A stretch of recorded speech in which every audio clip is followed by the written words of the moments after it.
Welcome to this explainer. Today, we're going to unpack a truly fascinating paradox. Imagine stumbling upon a treasure chest, right? But instead of gold coins inside, it's a massive golden economic opportunity. The exact kind of thing most nations can literally only dream of. Well, we're looking at a remarkably stable, highly resourced nation sitting right on top of this exact opportunity, and yet they're seemingly actively choosing to just leave it buried. Okay, so let's dive right into this mystery. Over the next few minutes, we're going to figure out exactly why a country with such massive potential is currently on track to fumble its future, one stalled project at a time. Because behind the country's whole global reputation for stability, there's actually a pretty nasty combination of hurdles and inertia, and it's making sure a staggering $2 trillion opportunity remains entirely untapped. Let's look at just how big those numbers really are.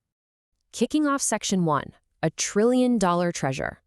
We're talking about massive capital just waiting on the sidelines. To truly wrap our heads around the scale of what's being left on the table here, we have to realize these aren't just fantasy numbers pulled out of thin air. Recent reports from major financial institutions, like RBC, highlight a massive, very real opening. In their report titled Capital Gains, they point to a $1.8 trillion opening over the next decade across 6 key industries. And there's another report, the $2 trillion transition, that estimates roughly $2 trillion needs to be invested by 2050, literally just to build a net zero economy. Whichever figure you focus on, the potential is absolutely staggering. If this capital were actually unlocked, we are talking about a total economic transformation. It means massively expanding power grids, building entirely new energy terminals to provide vital security to our global allies, and stepping up as a leading global force in critical minerals. And honestly, here's the kicker. The problem is not a lack of money. Trillions of dollars are sitting right now in pension funds and asset management accounts. Hundreds of billions more are locked up in corporate cash reserves. The money is literally here. Global investors are looking. But, looking is very different from actually building. So that forces us to ask the obvious question, right? Why isn't the money working? If the capital is there, and this historic opportunity is staring us right in the face, what exactly is blocking the economic transformation? Why is this treasure just staying buried? Well, the answers lie in what we can basically think of as 3 invisible walls. These are severe project-killing constraints that make building anything big in this country incredibly difficult right now. Let's break them down one by one. First up, we have what's known as the Great Wall of Red Tape. Honestly, ask anyone trying to get a major project off the ground, and they will tell you the exact same story. The approval process is a total nightmare of overlapping jurisdictions and highly unpredictable timelines. We're talking about projects being tied up for the better part of a decade, literally just to get a basic green light. Even the federal government has acknowledged that these massive approval timelines completely discourage investment. Regulatory gridlock doesn't just add costs, it kills projects before a single shovel even hits the ground. Why? Because capital absolutely hates uncertainty. And that brings us to our second major hurdle, the infrastructure gap. On one hand, a massive portion of the nation's mineral wealth is locked away in extremely remote northern regions. On the other hand, getting it out requires things like roads, ports, and power grids, basic stuff. Having incredible critical minerals in the ground is completely useless if you literally cannot get them to market. So this isn't just a minor logistical annoyance. It's a fundamental barrier that makes many projects economically impossible right from day one.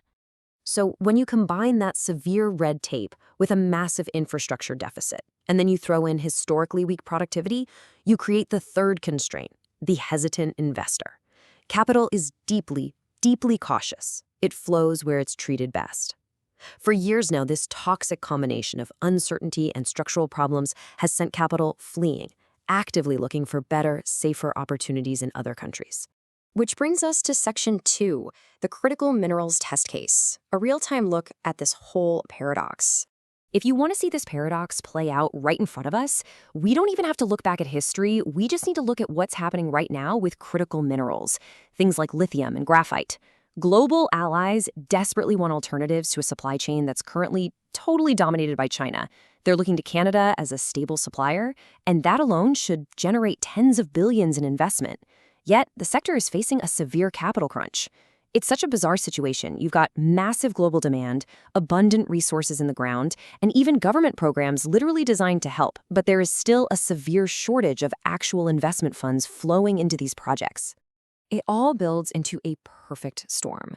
First off, the challenge of those remote locations makes these projects the primary victims of the infrastructure gap. Second, because they require absolutely enormous upfront capital, they are insanely sensitive to those unpredictable decade-long approval timelines we talked about earlier. And finally, they require complex collaboration between governments, industry, and indigenous partners. The nation is really struggling to solve these last-mile problems, and the choices made here are literally going to determine if this historic opportunity completely passes the country by. All right, moving to Section 3, the political comfort trap, the systemic root cause of all this inertia. To be strictly objective here, this isn't about blaming one specific political party or government. It is a multi-partisan failure of political will that's plagued the country for years. It's what we call the comfort trap. See, the problem isn't that the country is currently in some raging crisis. The real problem is that it isn't in enough of a crisis to force a deliberate national strategy. For way too long, the political focus has just been on short-term optics and redistributing wealth, rather than doing the hard, long-term work of actually creating it. The nation's existing wealth and stability have made it incredibly easy to just postpone difficult changes. But make no mistake, it's everyday citizens like you and me who are footing the bill for this fragmented policymaking. The economy has been defined by weak business investment and stagnating productivity for over a decade now. The consequence of failing to mobilize capital and just avoiding the heavy lifting of industrial transformation is a stagnating standard of living for everyone. It breeds this persistent, quiet anxiety among everyday people that the future simply won't be better than the past. There's a quote that perfectly captures the tragic reality of this whole situation. A gold mine left buried not because it was impossible to reach, but because we never truly decided to dig. The ultimate risk here isn't going to be some dramatic overnight economic collapse. It's far more insidious than that. It's a quiet, creeping decline, where a wealthy nation faced with a historic global opportunity simply accepts mediocrity and fails to capitalize on its immense potential. So we're left with a massive question. What is Canada's next decade actually going to look like? The required capital exists, just sitting on the sidelines. The resources are in the ground. The global demand is practically screaming for action. Will the nation remain caught in this trap of regulatory paralysis and a profound lack of strategic vision? Or can the necessary political will finally be found to cut the red tape, build the infrastructure, and unearth this $2 trillion treasure? Thanks for joining me on this explainer. I'll leave you to think about that one.